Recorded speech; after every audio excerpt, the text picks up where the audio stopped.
Olá, caros pós-graduandos do nosso curso de pós-graduação, especialização em marketing do Campus Lages do Instituto Federal de Santa Catarina. Aqui, professor Tiago Meneghel, da disciplina de mercado, segmentação e posicionamento, com auxílio da Grace, nossa intérprete de Libras. Na aula de hoje, nós vamos conversar sobre o conceito de mercado, ok?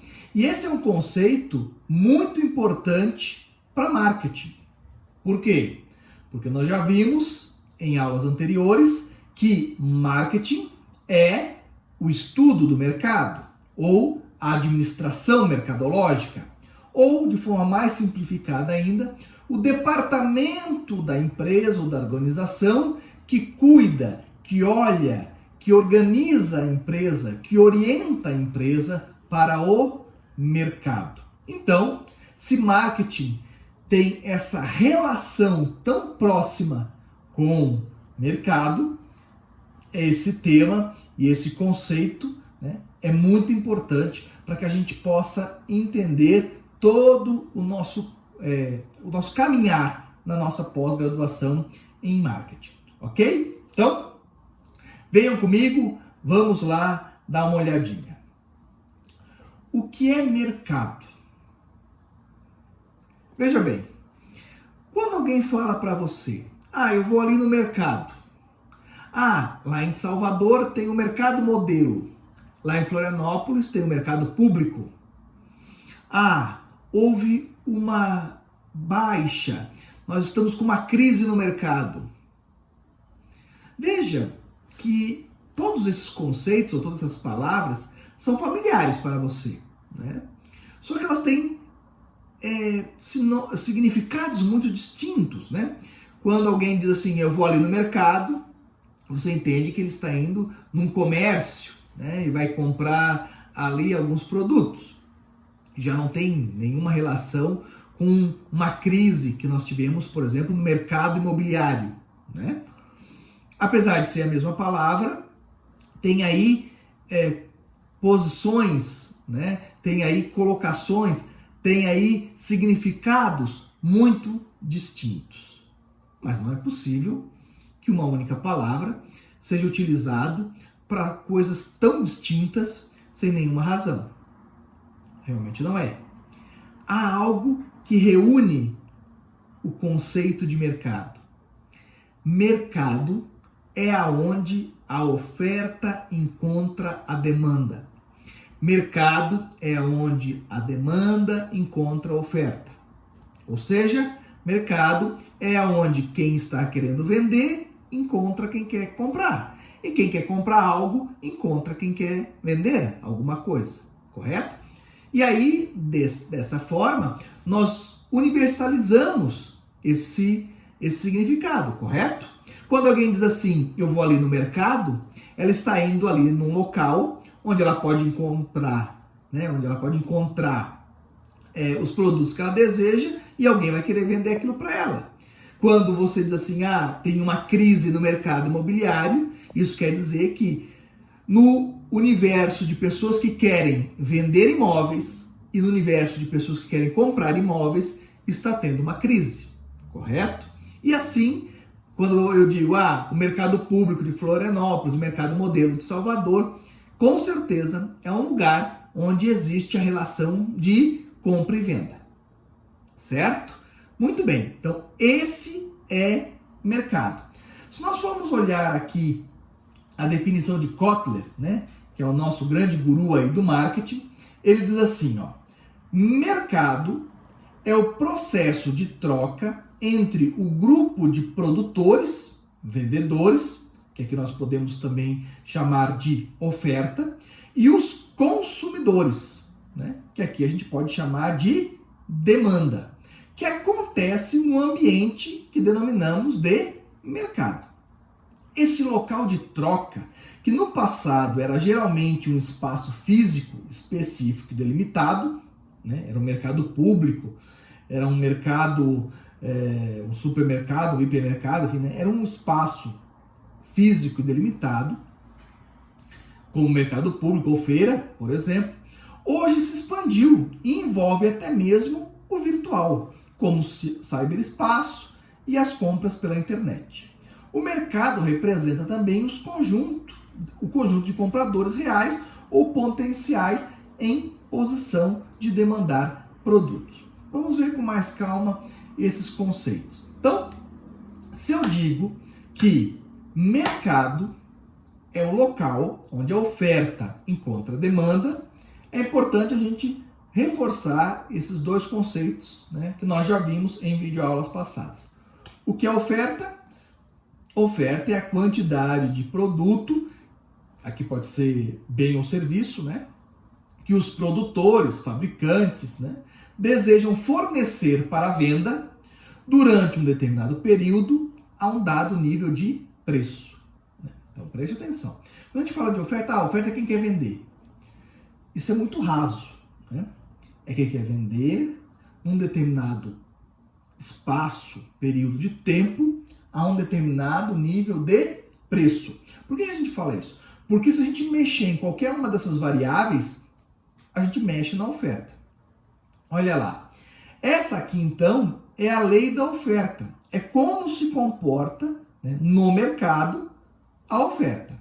Quanto maior é o preço de mercado, maior é a quantidade de um bem ou serviço que um produtor está disposto a oferecer para a venda por um determinado intervalo de tempo. Correto? Então, nesse gráfico aqui, né, se nós temos um produto, vamos supor, sei lá, batata, né, a saca da batata. Se ela está a R$10, nós temos 100 que querem vender esse determinado produto. Se o preço for a 17, nós temos 180 que querem vender. Tá ok? Então, e se o preço for 15? Claro que dá para a gente fazer aqui usar o gráfico, né, e determinarmos aqui qual é a quantidade se o preço for 15. Dá aqui para a gente definir o preço. Se o preço for 7, dá para usar o gráfico e definir. Se o preço for 2, não tem ninguém que queira vender, né? Provavelmente porque o custo de fabricação, né, é maior do que 2, correto? Então essa é a lei da oferta. E o que é demanda?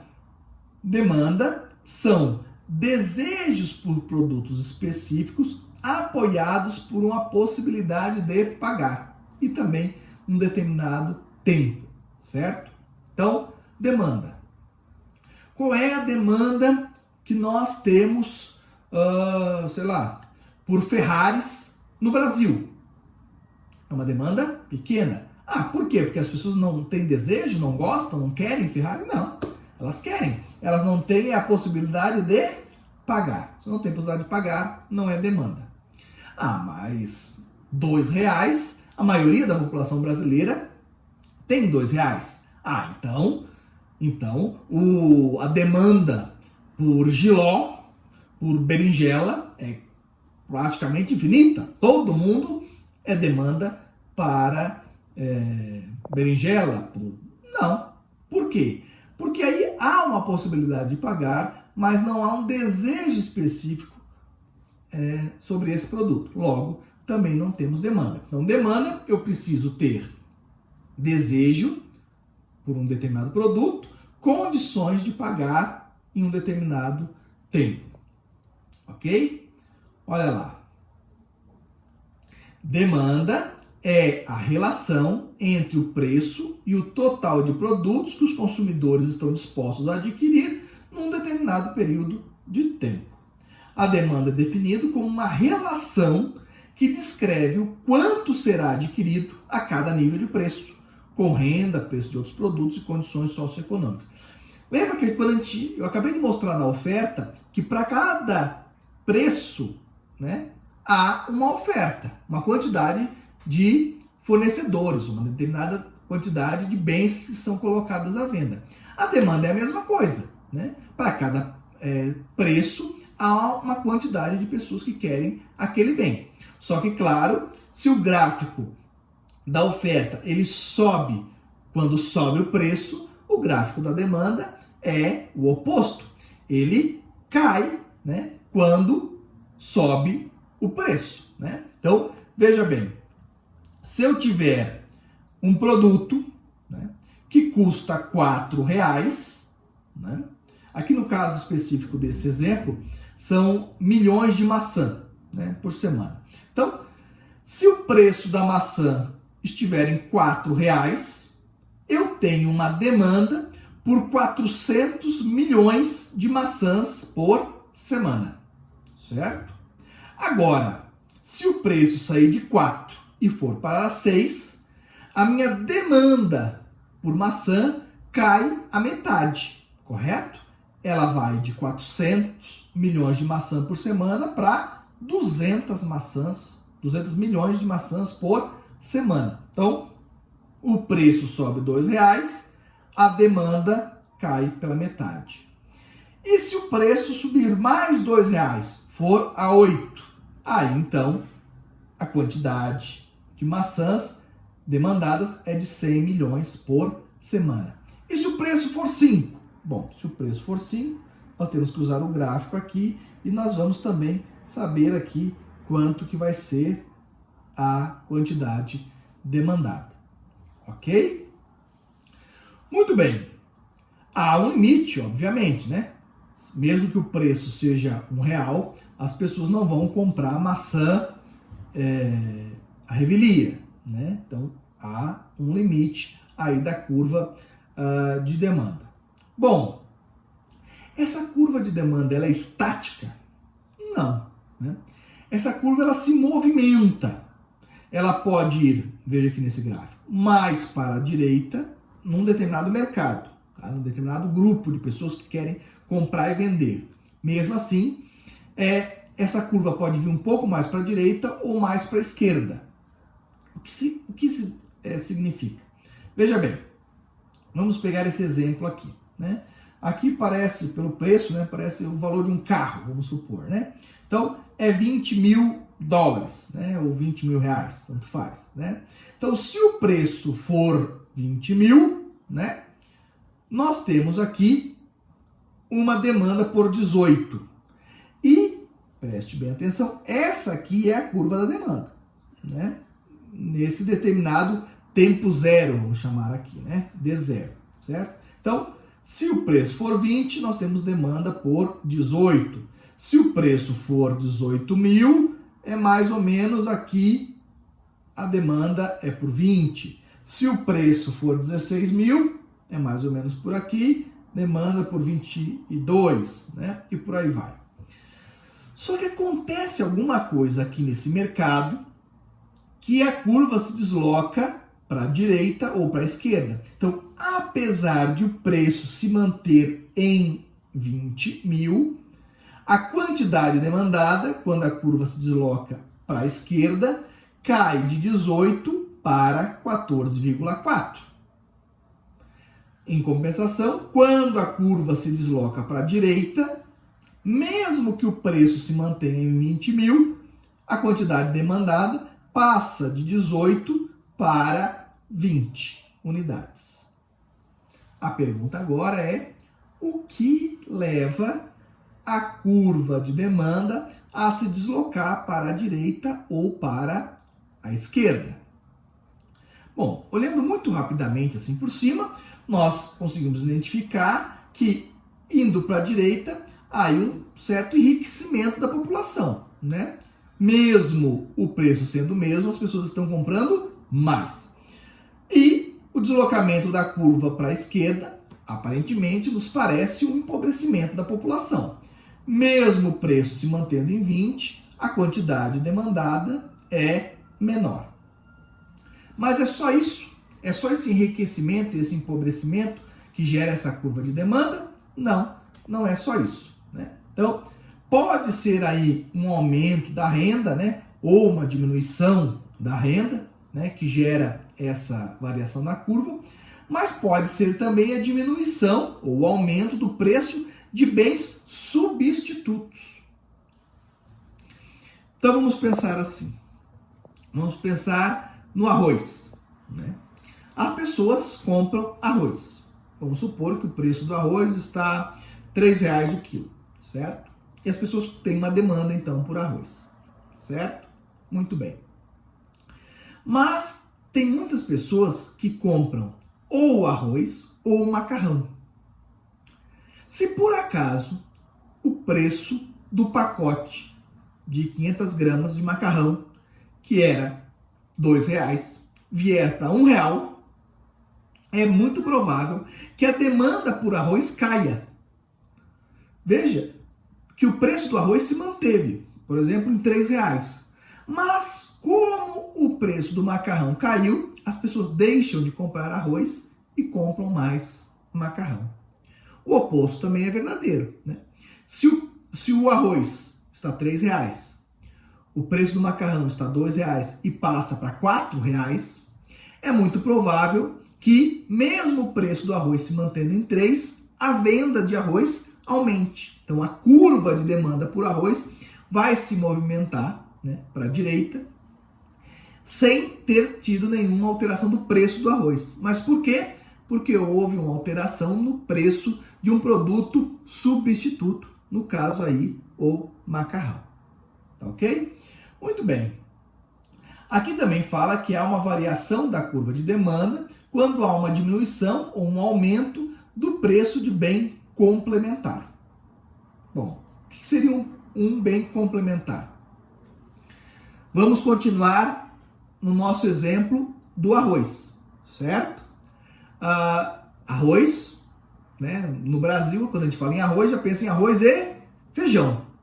O feijão é um bem complementar, né? Muitas vezes, quando a pessoa compra arroz, compra também o feijão, né? Quando a pessoa compra, sei lá, pão na padaria, compra leite, né? Então, são bem complementares. Então, vamos supor que o nosso arroz continue lá por R$3, correto? Mas há uma promoção de feijão no supermercado. O preço do feijão caiu pela metade do preço. O que vai fazer, né, o comprador, né, o cliente do supermercado? Ele vai comprar o feijão porque está em promoção, está pela metade do preço. Aí ele compra o feijão, bom, e já que ele comprou o feijão, vou levar também um pacotinho de arroz, né? Então, a curva da demanda do arroz vai para a direita, né? Sobe a demanda por arroz, mesmo o arroz tendo se mantido em R$3. O aumento do bem complementar também prejudica a demanda. Então, se o preço do feijão disparar, dobrar de preço, é muito provável que a demanda por arroz caia. Ah, é? Sim. Por quê? Porque aí a pessoa, o feijão está muito caro, né? Está o dobro do preço, eu não vou poder fazer feijão, né? Então quem sabe eu vou levar macarrão, vou levar batata frita, vou levar outras coisas, e aí às vezes deixa de comprar também o arroz. Então a curva de demanda do arroz anda aí para a esquerda nesse caso. Isso são variações do mercado. Lembrando que é mercado é onde a oferta encontra a demanda. Muito bem. E a curva de demanda de mercado, né? Que é aí a curva total, né? De quanto um determinado mercado vai consumir, né? Como é que a gente constrói essa demanda? Nesse gráfico anterior aqui, vamos voltar um pouquinho, né? O que é essa linha aqui, né? Quando a gente diz aqui que se o preço for 20 mil, nós vamos vender 18, como que a gente chega a esse valor? Bom, a gente chega a esse valor somando as curvas de demanda individual, né? Uma pessoa vai comprar outra pessoa vai comprar 2, outro vai comprar 3, outro vai comprar mais um, né? Se o preço for aquele, logo soma tudo, a gente tem a curva da demanda, né? Então, se o preço for 4, o A compra 0, né? Tá aqui, linha 0. Se o preço for 4, o B vai comprar provavelmente 4, aqui, né? Por causa do gráfico, né?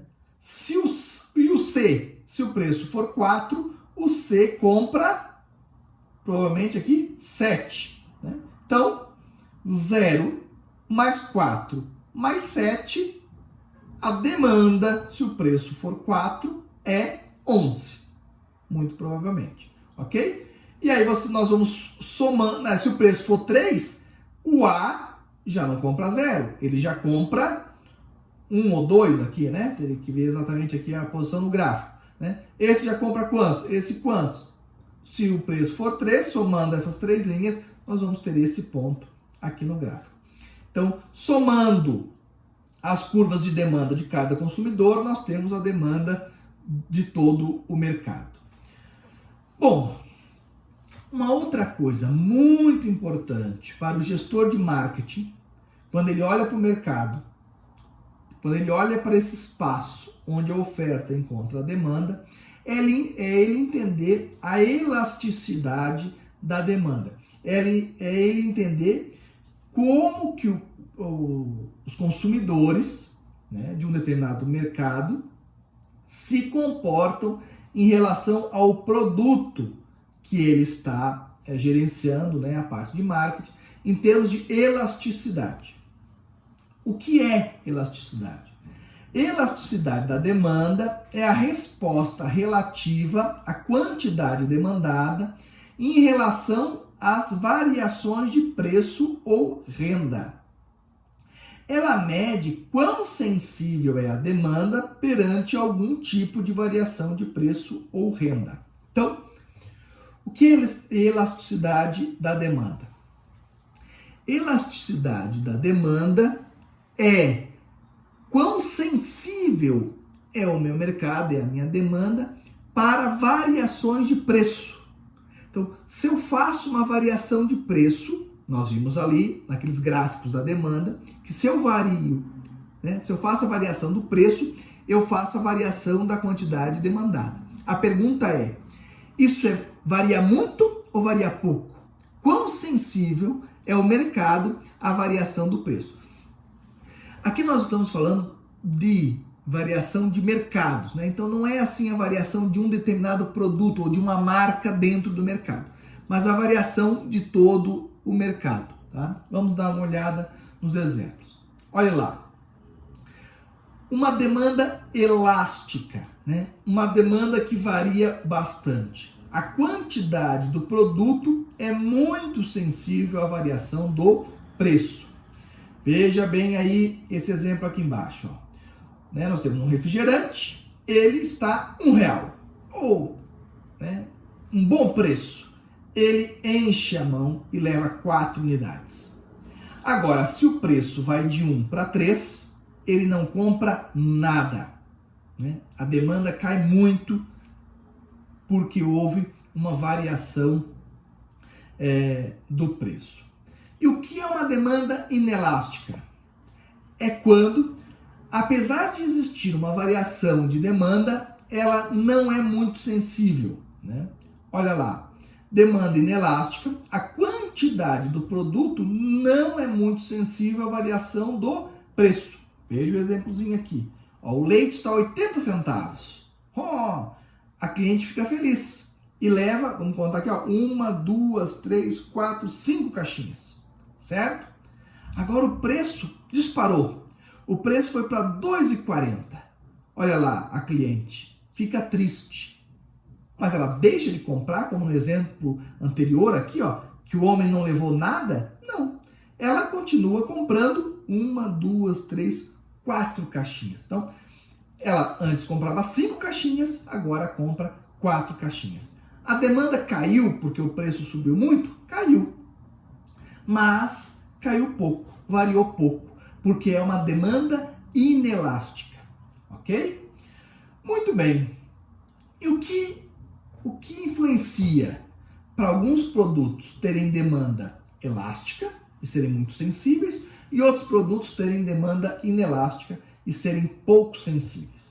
Bom, a disponibilidade de produtos substitutos, né, próximos. Então, um refrigerante, eu não levo refrigerante, eu posso levar o suco, eu posso levar aquele suquinho de pó, eu posso, certo? Posso fazer um suco em casa, posso comprar suco de caixinha, certo? Agora, o leite, né, para quem consome o leite, ou tem criança em casa, se eu não levar o leite, eu vou levar o quê? Né? Eu tenho poucos substitutos, certo? Grau de essencialidade do produto. Né? Então, por exemplo, para algumas pessoas o pão é extremamente essencial, né? A pessoa não vive sem pão, né? Agora, por exemplo, uma roupa, né, de grife não é essencial. Então, se houver uma variação de preço, provavelmente vai ser muito mais sensível à demanda. A proporção da renda gasta no produto. O pão, eu já disse que é essencial para muitas pessoas. E além disso, o pão, ele geralmente custa centavos, ou R$1, R$2, R$3, R$4, né? Então, no salário total do trabalhador ou do indivíduo, esse custo do pão, ele é pouco representativo. Se o pão aumentar de R$1 para R$1,30, né, isso não vai impactar muito né, nos gastos do indivíduo. Agora, por exemplo, se eu tenho, sei lá, uma assinatura de TV a cabo, se eu tenho, né, alguma outra coisa que me custa R$200, R$300 por mês, e isso sobe de R$300 para R$400, bom, o aumento em termos de percentual pode ter sido até parecido, mas não aumentou 30 centavos, aumentou R$100, né? E aí, então, isso tem um impacto muito mais forte na renda, né? E o horizonte temporal, né?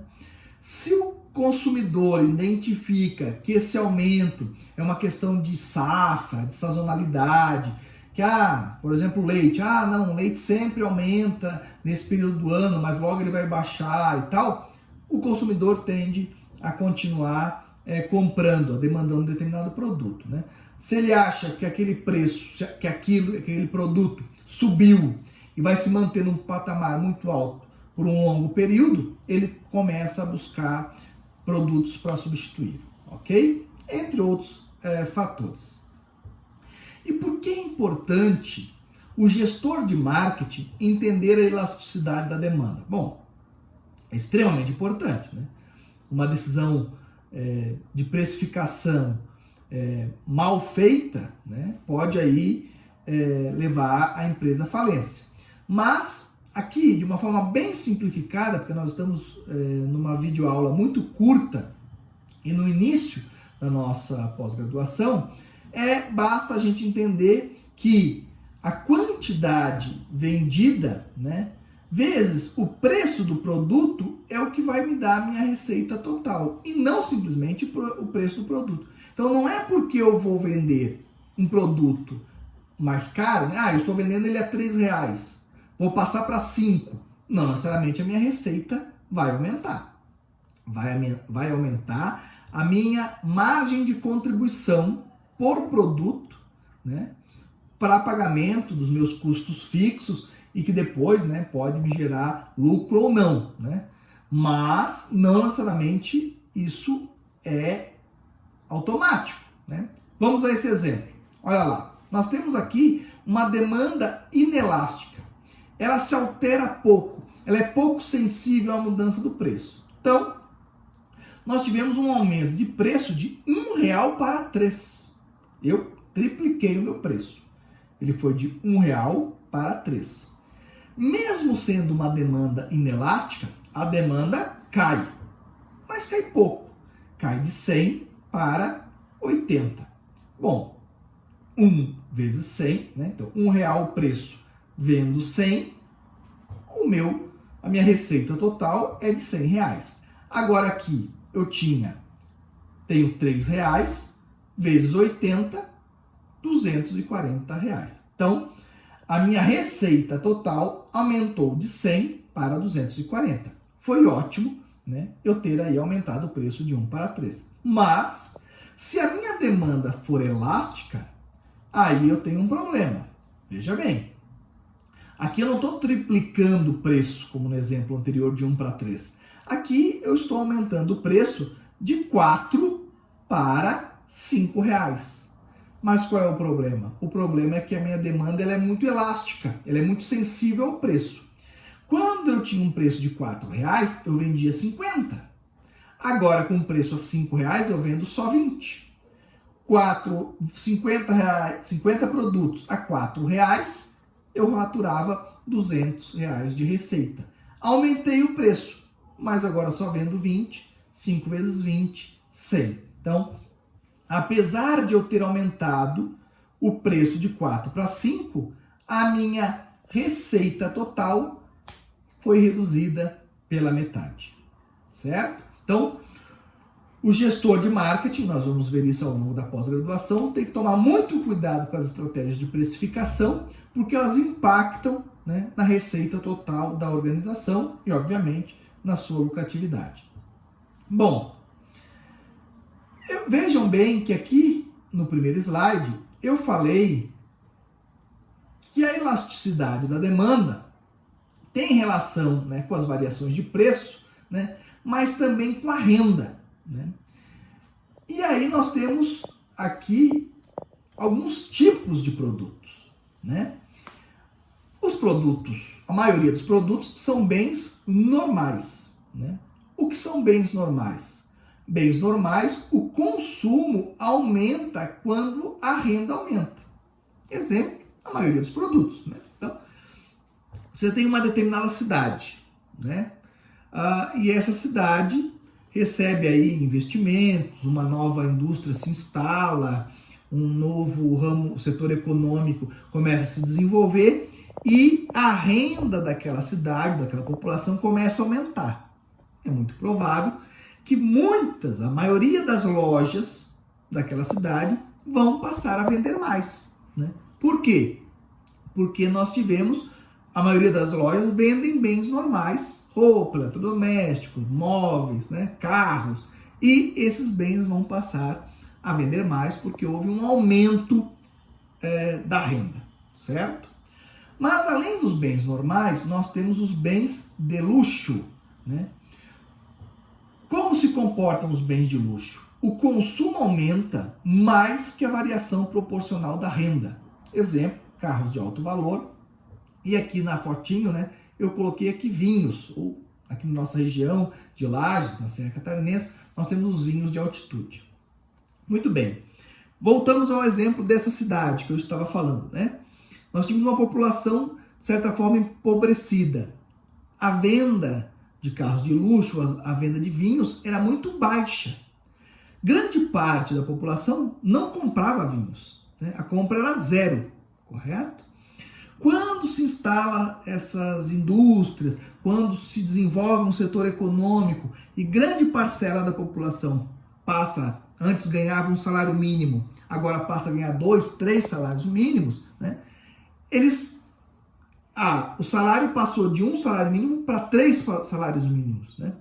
Só que a venda de vinhos antes era zero, a pessoa não comprava nada, e agora passa a comprar 2, 3, 4 garrafas mensais, certo? Então, proporcionalmente, antes, né, no caso das roupas, que é um bem normal, a pessoa comprava roupa, não era zero a venda de roupa, né? Era um salário mínimo, comprava uma roupa, né, uma camiseta e tal. Quando a renda daquela região foi para 3 salários mínimos, provavelmente as lojas de confecção começaram a vender 2, 3 vezes mais do que vendiam antes. Mas veja que a renda também aumentou 2, 3 vezes, né? Então, é de certa forma proporcional. Agora, nos bens de luxo, não. Quando a renda aumenta, proporcionalmente, os bens de luxo crescem muito. Bom, e além desses 2 tipos, nós temos os bens inferiores. O aumento da renda não é bom para todo mundo, né? Existem bens, né, que diminuem a venda quando a renda de uma população aumenta. E aqui o exemplo é carne de segunda, né? E aqui também esses sorvetinhos aqui de Maria Mole, né? Vamos ver, né? Nós estávamos falando que numa determinada cidade, a renda da população aumentou 3 vezes, né? A venda de roupa aumentou 2, 3 vezes, a venda de vinhos aumentou acima de 3 vezes, né? Mas não necessariamente a carne de segunda aumenta 2, 3 vezes. Por quê? Porque a pessoa deixa de comprar carne de segunda e passa a comprar carne moída de primeira, ou carne, né, colchão mole, enfim, né? Ou não necessariamente ela vai passar a comer filé mignon, picanha, mas ela vai deixar de comer a carne de segunda e vai passar a comer a carne de primeira, tá ok? Ali eu dei o exemplo também daquelas Maria Moles, né? Então, provavelmente as crianças, né, deixam de comer aquela Maria Mole e passam a comprar caixa de bombom da Nestlé, da Lacta, passam a comprar barra de chocolate, né? Então, esses bens inferiores, à medida que a renda de uma população aumenta, a venda dos bens inferiores cai. Muito bem. Então, nós vimos o que é mercado, né? Como nós vimos lá no início da nossa videoaula, é o processo de troca entre grupos de produtores, vendedores, o que a gente chama também de oferta, e os consumidores, que a gente chama de demanda, né?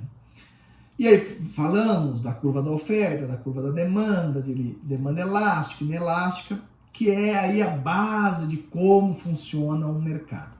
Mas veja bem, para Kotler, no marketing, o mercado representa o conjunto de compradores reais ou potenciais em posição de demandar produtos.